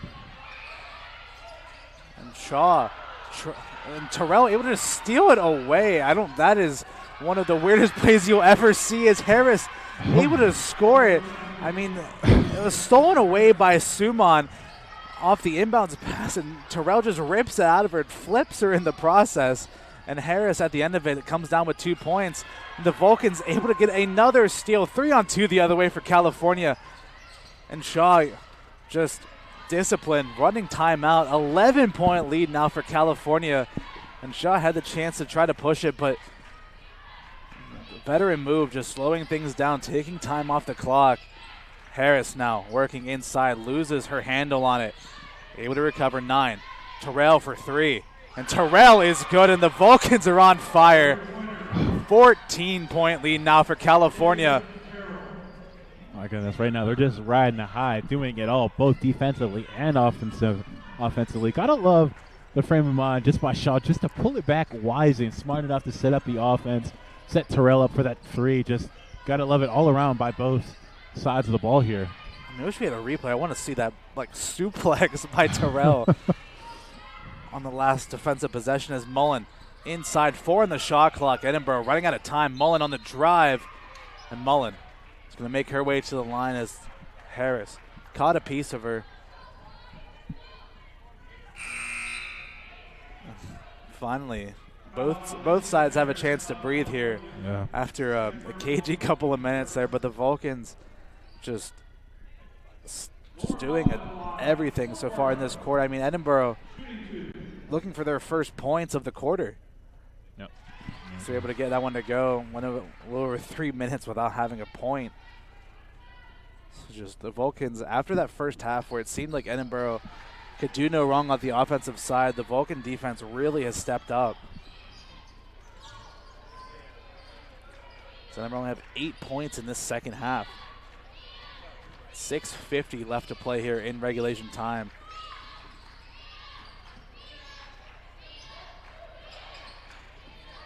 Ball tipped around, but finally ends up in the hands of Shaw. Shaw able to find Williams inside, and Williams nearly gets that one ripped away, but the Fighting Scots able to force a jump ball. Vulcans maintain possession. 6 on the shot clock. Yeah, you got to watch those. You never really want to throw a chest pass into the post. It always makes it easier for the defense to really get in there. That's Terrell able to create some separation, but gets fouled in the process of the jumper. So Deja Terrell back at the line to shoot 2. And that's going to be the 3rd for Haddad. And I mean, the Vulcans in the second half have forced Edinboro into a ton of fouls. I mean, the foul discrepancy in this second half, was at 10 to 3 in favor of the Vulcans. I mean, they've really forced Edinboro into a situation where a lot of their players are sitting on 3 fouls, as Terrell able to knock down both. Gives the Vulcans their 14-point lead right back. Mullen gets it off to Sims. Sims looking to go to work. Passes it off. Suman driving inside. Stop. Jumper. No good. Haddad offensive board. Underneath, and Haddad loses the handle on that one. But the Vulcans pick it back up out of bounds, and a gift back over to the Fighting Scots. Yep.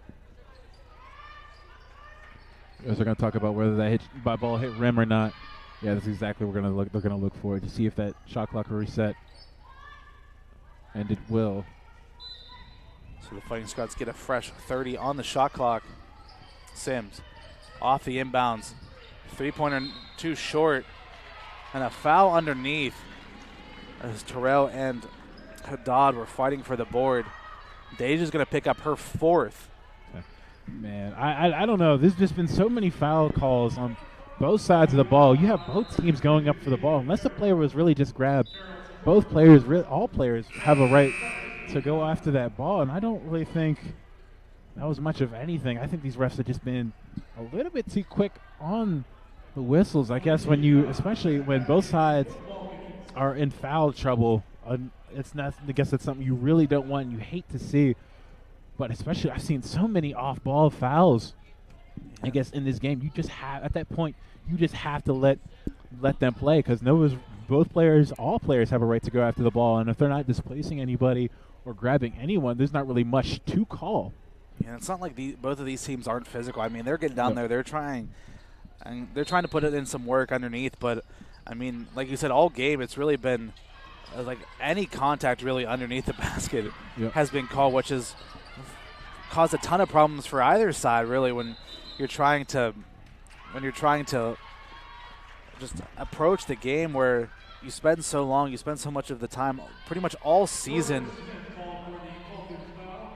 just like being this physical, but in a game like this where everything's being called immediately, you got to completely switch up the game plan. As Smith picks up a foul for the Vulcans, her second, team's third of the quarter. Mullen over to Suman. Now back up to Sims. 6 on the shot clock. Sims trying to get away from Harris. Harris all over.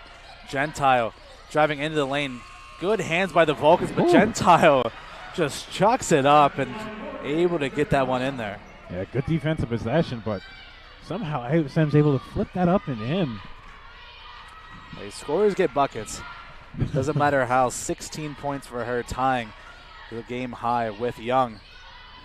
Kamaya Williams on the drive. Shot too high off the glass. And another jump ball as Harris had good positioning inside, but Haddad able to just get some hands on it underneath, forcing jump ball possession error favoring the Fighting Scots this time. Still a 12-point game, 54-42. California with the lead.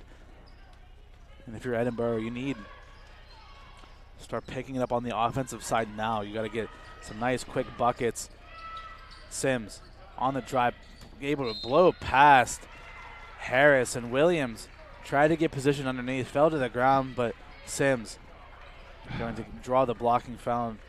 Haley Sims is going to make her way to the line. Of course, that's always a tough foul, but to be honest, I think if she stays just straight up, that's just a no call there, and that was originally just good defense. I think it really could have gone either way. I mean, in my personal opinion, the player is just going straight up to defend the shot. She just fell incidentally. She's going straight up on the contact. So to be honest, I think that should have just been a no call. But as I said, you get close games like this, referees have a tendency to just blow the whistle just to try to keep things in order. And like you said, I feel like Williams that time, who picks up her 4th foul and forces Gilliard to come into the game here for California. And you play that defense so well. Maybe just try your best to stay on your feet. I mean, you hedge the screen so well. You force the Vulcans able to force Sims into the help defense. And another foul, this time against the Fighting Scots as they're trying to apply a little bit of pressure on the inbounds passing, just trying to catch the Vulcans off guard, get some easy points. It's going to be Sumon's third, team's third of the quarter. She got a little bit too handsy on Shaw. They're double teaming her on the inbounds, and Smith just threw it into harm's way, and Gentile able to steal that one. A spin move by Gentile, and doing it all, stealing it. Smith just crossing up as well, and the Vulcans going to take a timeout, and then a collision of players after the timeout called as Sims went over top of Gilliard, and nothing called as the timeout happened beforehand. I mean, it just seems like there's just too much going on for everyone involved, and I think the Vulcans are a little bit upset that wasn't a foul on Sims. I mean, she just ran over top of Gilliard. Yes, you're right. There's just so much going on. I think the only reason why it wasn't called, because I think the referees had a timeout before there was any contact. So Bonnie just have continued to hit the floor possession after possession, and it's just everyone is all over the place. I mean, even though all that is going on, you really just got to love the sportsmanship, really, by both teams. No bad blood between them, really, just continuing to help each other up. And I guess it's just so much going on right now. 1, 2, 3, 4, 5, 6 different Edinboro players with at least 3 fouls versus the Vulcans, where you have 2 players with 4 and the majority of them with 2 fouls. So really, you just have to be careful. And in this game, I guess with a lot going on like it is, you're going to get a whistle, regardless of whether it's actually a foul there or not. So you just really have to be careful. You have to stay straight up. You just don't. At this point, it's not even really going to matter. It's no really reason to reach inside, try to get a steal, unless you just have that clear of a pass. So really, both sides, I recommend, should just stay straight up and try not to put too much contact or push each other, displace each other as much. I guess the referees are just all over them at this point, so there's not really much choice you have at this point in the game. After the timeout, Gilliard loses the pass. I mean, it was straight into her arms, and Gilliard just drops it. And that time it was Mullen who jumps on top of it. And the Fighting Scots take a quick timeout. 4:44 left to go here in the fourth quarter. It's a 9-point game, 54-45. Edinboro have slowly been able to close the gap. But like you said, there's always a point you see in all levels of basketball where, especially in the highest level, you see a lot of talk and a lot of speculation about foul baiting where players are flopping around, just over-exaggerating contact to try to get the referees to blow the whistle. And I feel like if you sat down and watched this game, that has not been the case at all. I mean, the players are playing it off like as if nothing has happened. I mean, they're trying their best to play the game, and it seems like no matter what, if there's a hand laid on another a player on the other team, the referees are blowing a whistle. Yeah. I mean, what is that, 16 plus, what is that, 16. 37 combined fouls in this game between both teams. It is it's one of those games. I think every basketball fan has been privy to it. It is just one of those games where, like you said, both teams have got to be careful down the stretch here, just to keep your hands up and not reach in. As Sims, high shot, no good, and Gilliard able to pull in the board for California. As it seemed like there was about 5 minutes there where there wasn't really any sort of offensive possession. It was just turnover, foul, timeout, turnover, foul, timeout, over and over and over again. Yep.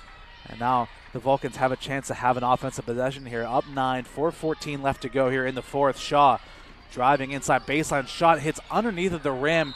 An offensive rebound by Harris again, and Harris draws another foul, as that time it looked like Haddad went straight up but caught a piece of Harris. Yeah, I'm telling you, they're just, if there's any the slightest bit of contact, they're going to call it at this point. That's her fourth foul in this game, so they're going to sub her out, I guess, to just really save her. But so you have to just be careful, I guess.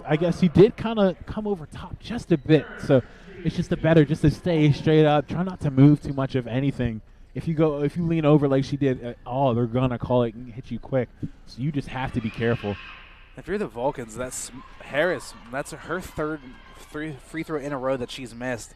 This is the chance for you to really just put the game out of reach. I mean, and as Harris finally makes, I was going to say, if she missed, that's 4 free throws in a row she's missed. And 10 as a team, I mean, you are really just leaving up layup points just out there. As a nice crossover that time by Serban, but she can't get the board. And another jump ball as Fisher and Harris are fighting for it. Possession error, this time favoring California. I mean, I don't know what the record of whistles blown in a game is, but this one's been up there. I mean, there's been jump ball after jump ball, foul after foul, and everything else in between. And Bermudez checks back in here for California. And another foul even before the inbounds pass. Yep. And this one's going to go against Sims, as she was trying to face guard that time Bermudez. And the Vulcans now in the bonus, as that's going to be the 5th foul of the quarter here for Edinboro. And it's going to be Sims' 4th. Yeah, to be honest, you just have to be that's just unfortunate, to be honest. It's not really much you can do. There's always going to be contact of some sort. I guess now that call there was pretty close, but you just can't really afford to do that. Anyone really at this point, all contributors to this, and all these players in their own way, and just all of them just really seem to be in foul trouble at this point. Sims is going to really key contributor offensively. The leading scorer for this team has to stay in this game, really, if they want to put pressure on the Vulcans. So if they're Vulcans, you want to continue to go after her. But to be honest, she should just be straight up. Try not to have any arms down whatsoever. But it's just call after call after call. So there's not really much you can do other than just be straight up and hope they don't call anything. Yeah, like you said, she's the leading scorer. She only has 7 points in this game because she's been in all sorts of foul trouble. And a great move that time again by Suman, and it's Gentile able to finish it off. Young able to get it over to Gilliard and able to cross the timeline, and the Vulcans trying to wind things down. A 10-point game, 3:28 left to go. And Shaw just trying to take some time off the clock, and the Vulcans take a timeout of their own. Stop the clock with 3:23 left to go here in the fourth quarter. And again, just everyone having a chance to breathe here for a second. It's just, like you said, there's always going to be contact in a game, no matter what, with players. But it's up for the referees to draw the line where it's too much. And obviously in this game, it has been the bare minimum contact warrants a whistle. And both teams have really, especially Edinboro in this case, have not been able to adjust to this, just because it seems like every time there's just a ball in that 50-50 area where any team can go for it, especially the Vulcans going for these offensive boards time and time again with Harris underneath. Just seems like one of the Fighting Scots players just misplaces a hand and just places a little bit too much contact on a California player. And I mean, the Vulcans have been in the bonus in every single quarter so far. I mean, there's still 3.5 minutes left to play here in this quarter, and the Vulcans already had the bonus for the rest of the quarter. Yeah. So at this point, you just have to play smart. If you're both sides, do what you're supposed to. Don't do anything extra. Don't really reach if you can help it.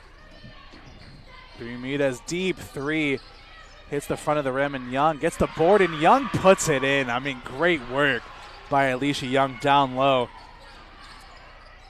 Makes it a 12-point game as Gentile, a nice crossover, spinning away from the Vulcans, and able to get around Shaw. Gentile answers right back. Yeah, just Gentile going right back to it. And again, another foul. So I just, to be honest, at this point, why did you even continue to tempt the refs or not? Well, I was really unable to see whether that was a foul or not. Probably did get her arm, but why continue to do so when when both teams are heavily in foul trouble? There's almost no really reason to. I mean, if you have one to burn, I could say go right for it, but that's simply just not the case. Yeah, it's going to be the fourth for Boggs. She's going to come out of the game. Sims comes back in, and Shaw, one of the better free throw shooters on this team, at the line to shoot two. And like you said, if you have one to burn, that makes sense, but I mean, you're putting yourself on 4 fouls here. You're hamstringing yourself for the rest of the game, as Shaw unable to make the first. And it seemed like a silly one to give away there, because there were 3 players surrounding Shaw, and Shaw misses both. I mean, I said she was one of the better free throw shooters on the team, and she shows me up by missing both of them. As Gentile working her way into the paint, picks up the dribble, looking out for an option, just trying to find someone to pass it off to. That's going to be an offensive 3 seconds as Gentile just got caught in no man's land. Been unfortunate for her. Like I said, after she's had a couple of moments after that injury, but since then she just really has not been the same player beforehand. And like you said, a lot of times it's not even the physical aspect of it, it is the mental aspect, and just seems like she has not been able to recover. But the Vulcans able to break this pseudo press by Edinboro, and Shaw nearly loses the handle. Finds Bermudez deep two, no good. Mullen able to grab the rebound, and if the Fighting Scots want to get back into the game, it's now. You got to start scoring now. 10-point game, 2:15 left to go. Gentile into the lane, drawing the foul, and Gentile just taking a breath as she laid her way down on the court, and she's going to make her way to the line to shoot two. It's going to be Harris's third. So yeah, to be honest, Gentile going to the line, regardless of that situation, as that puts them in the bonus. But to be honest, Gentile just has been going off. 22 points, 9 of 16 from the field, so she's just done it all on the offensive end for the Fighting Scots here. And really, to be honest, if you're the defense, there's no reason to really do much of anything. Don't pick up an unnecessary foul. Just go straight up. Be between her and the basket, because she wants to get to the basket, and she's doing so just at will. Yeah, I mean, you said she's doing it all. I mean, she's got 24 points now, 2 rebounds, 4 assists, a steal, and 3 blocks. I mean, talk about an all-around performance. And if this ends up in a loss here for Edinboro, I mean, that is a one of the better performances to go down in a loss here for the Fighting Scots. As after those 2 free throws, cuts it down to 8. As the Fighting Scots send the double team Shaw's way. Shaw finds Terrell in the corner. Terrell, hard pass to Young, but Young able to corral it. Her jumper no good. Offensive board by Terrell. And nearly stolen away as Suman tried to strip it and nearly ends up running into the stands. But luckily her and everyone else are all right, and the Vulcans will maintain possession. Guessing they were just talking over where the inbound spot was really going to be. But yeah, just guess the Vulcans lucky to retain possession after that offensive rebound. So any shot from this point on has to be a good look and a good shot. When I mean a good shot, it has to be a layup or a decent wide open look. You don't want to force anything prematurely and give them too much time to really do anything on the offensive end. Looks like the Fighting Scots have honed in on Shaw, sending the double teams her way, but Shaw just drives in, shot no good, and a fight for the rebound again, and it's going to once again end up in the hands of the Vulcans. What did they do first? Did they call a timeout? Is it a jump ball? I think they had the jump ball. Yep. Waiting for the whistle, and it is going to be a jump ball. But nonetheless, the Vulcans still maintain possession, as once again, the Fighting Scots is unable to box out. I mean, it seems like every time. I don't know what the difference is between offensive rebounds in this game.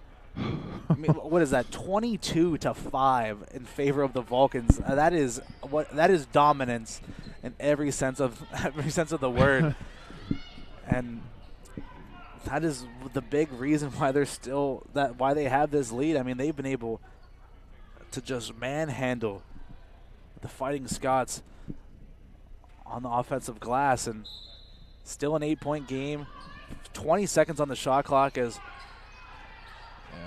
Shaw's going to bring it back out, and I wouldn't be surprised once again. It looks like they're going to send a double team Shaw's way again. Shaw under pressure gets forced into the sideline, and again just draws the foul.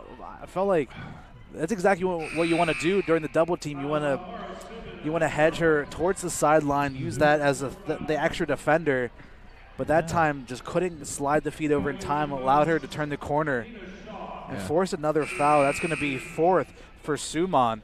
Yeah, at this point, you just really have to play smart. Suman, try to go for the steal there, but when you bring in a double team, you don't really have to work as hard. Let the double team work for you. Really, you bring that other player in, you don't really have to play it closely guard. You can give them a little bit more space and give you more time to react. That time, just kind of jump it prematurely. Picked up the foul there, which, to be honest, I'm not sure if it was in the better interest of her team. I mean, did it get her to miss the first one? I do believe. Did she miss that? Yeah, missed that first one. So probably ended up better for them in the long run, but you don't want to pick up an unnecessary one, if anything. Yeah, but just that time on that double team, just late getting over, as Gentile able to get good positioning underneath the basket and forces Young to foul. It's going to be Young's third, as we're now under a minute to go here in the Macomb Fieldhouse.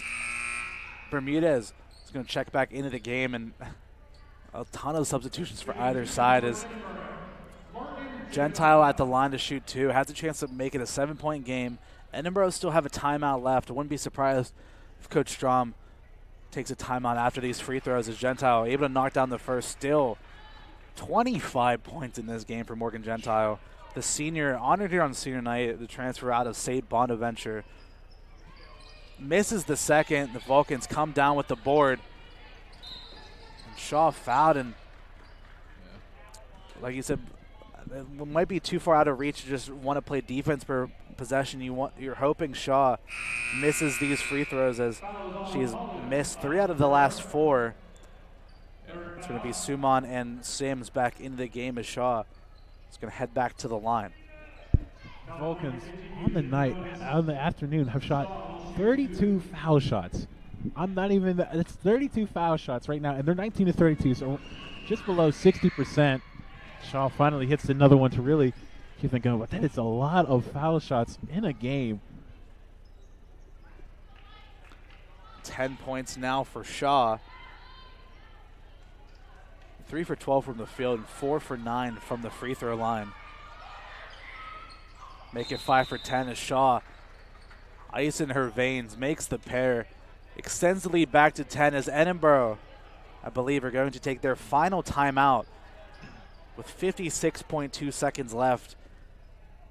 I mean, if you're California, I think in this timeout, you're doing everything you can. I don't even care. You're triple teaming Morgan Gentile. You're not letting her get the ball at all. You're letting the other players on the team try to beat you, because in this game, it's been Gentile and that's it. I mean, that's it for Edinboro. So if you're able to cut off the one head of the Hydra, you got to let the other ones try to go to work. So yeah. As a matter of fact, last few baskets. Matter of fact, as early as I guess how long is it? 3 minutes left in like the fourth quarter alone. It's just been Gentile continuously. I'm trying to see if any other players have scored in this fourth quarter.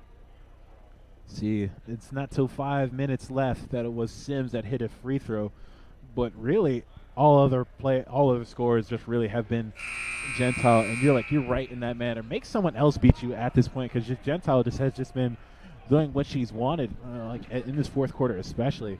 Have some other player beat you, and really, if you're Vulcan's defense right now, you want them to run as much time off the clock as possible without really getting a shot up. So if that means kind of playing back just to get them to shoot over top of you, being within arm's reach, a hand in their face, then let it be so. Double team Gentile, have someone else try to go to work, but you just have to play here straight up. Yeah, 9 out of the last 10 points for Edinboro have been from Gentile, as the three-pointer no good, and I mean, a quick foul that time by Mullen, but the Vulcans able to run off another, 10 seconds off the clock, and that really all about does it. I mean, if Shaw's able to knock down the pair here, I mean, you're looking at one heck of a hill to climb over in the last 47 and some change here in this quarter. Shaw with 11 has a chance to really just put this game to bed here and cap off a great freshman regular season for her, and has a chance to clinch the 3rd seed in the PSAC West here for California. As Shaw makes the pair, and Edinboro with no timeouts really have got to do a heck of a lot here in the last 47 seconds.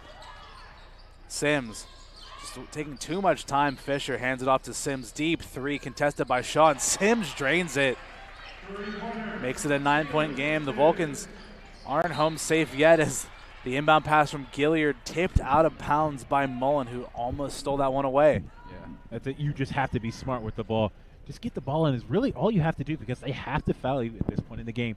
Get the ball in, make sure you catch it, and just try not to do anything extra other than that, because they have, as I already said, they have to foul you. So just all you really have to work to do is just get the ball in. I know she isn't the best free throw shooter on the team, but I feel like the Vulcans could really utilize Terrell's height here. I mean, just bring her back in towards the ball and just throw it and just lob it up to her, because no one else can get up that high. And I think the have 2 timeouts to burn. Going to take one of them with 1 timeout left to talk this over. But I mean, we've seen the Vulcans do this, or at least the men do this. I remember in that home win against Gannon, where they had Bryson Lucas inside. They were able to break that full court press time and time again, just utilizing that size. And I feel like when you have someone like Terrell, who's just so much bigger, so much taller, and so much stronger than everyone else, I feel like you got to utilize that in an instance like this. I mean, she may not be your best free throw shooter, but you bring her back, you allow the inbound passer just to have a way bigger target to find, and if so, you're able to safely get the ball in and at least force one of the Fighting Scots to foul. Yeah, who's it? Her and Deja Terrell and Alicia Harris, the only players right now on this team to have over 100 foul shot attempts on this season. As you mentioned, Terrell, 73% free throw shooter, but no slouch by any means. But as you were saying, use her height to your advantage. Use her size to your advantage. And the Vulcans do that. They took that timeout, and they were able to advance the ball, but Bermuda is able to split the double team. And Bermuda nearly loses a handle of it and tries to find Terrell, who just can't pull in the pass. And I mean, well-executed defense by the Fighting Scots, but even then, there's still California able to waste a ton of time. Another 10 seconds off the clock for California. I mean, the Vulcans had the game essentially in the bag, but are really letting the Fighting Scots linger around, as Suman got a free drive to the lane, and Terrell is going to pick a piece of her, and that's going to be Deja's 5th. And Vulcans foul for 32, Deja Terrell, her 5th personal. It's going to be Terrell's 5th foul, and I heard the Edinboro commentator, she's one of the best in the league, and she is. I mean, she is on her day a one-of-one player in every aspect of the word. I mean, she is lights out on both ends of the floor, and looks like the Vulcans have just done enough here today, hopefully, for her, as she's now out of the game. 55-64 the score. And Suman unable to make the first free throw. So with that miss, not making it not necessarily a bad foul. Suman able to make the second, makes it a 6-point game. And this is where things get dicey. I mean, you have to be smart here with the ball if you're California. You can't allow a turnover or a steal here, as Bermudez able to get it back, getting double teamed. Bermudez just trying to turn the corner and does just enough to force Mullen to foul. Bermudez, your best free throw shooter on the team, going to make their way back down the line to shoot 2, as the nature of close games like this goes back and forth. That's going to be the 5th foul of the game for Mullen. And to be honest, I'm honestly surprised that Edinboro just hasn't capitalized, use their bench players. Right now, bench players not in much foul trouble. So just throw them at, if you really want to send them to the line, just send them at them and then just leave your rest of your players free to do whatever. But they've waited, I guess, a couple times. I just haven't fouled at all. So I'm not really sure what their plan is from here. Bermudez makes both, and somehow in this game, Morgan Gentile has not received a single foul. She's one of the only ones that has gone unscathed in this match. Her and Gilliard for the Vulcans, the only 2 players that have checked in this game that have not had a foul. As Gentile pump fake, driving, falls down, and I thought maybe a travel would have been called, but she's able to keep her dribble alive, and that's it. The Vulcans clinch the 3rd seed in the PSAC West, and we will see you on Monday for your first round PSAC conference matchup. And that is the end of regulation here at the Macomb Fieldhouse. The Vulcans able to split the series and take a big win, 66-56. Braxton, any final words? And there's just this is just a good effort put forth by both teams, really getting around the fact of so many fouls and all the aggressiveness that was called. Both teams able to stay, and Vulcans really able to pull away with a win here, able to stay in it mentally and physically especially. And so just a good win and a good game put together here. Yeah, the Vulcans take the 3rd seed. From everyone here at CUTV, thank you very much for watching. We're going to take a quick break, and we'll be right back here for the men's coverage of California Edinboro on CUTV, CUTV Sports 1, and the PSAC Network.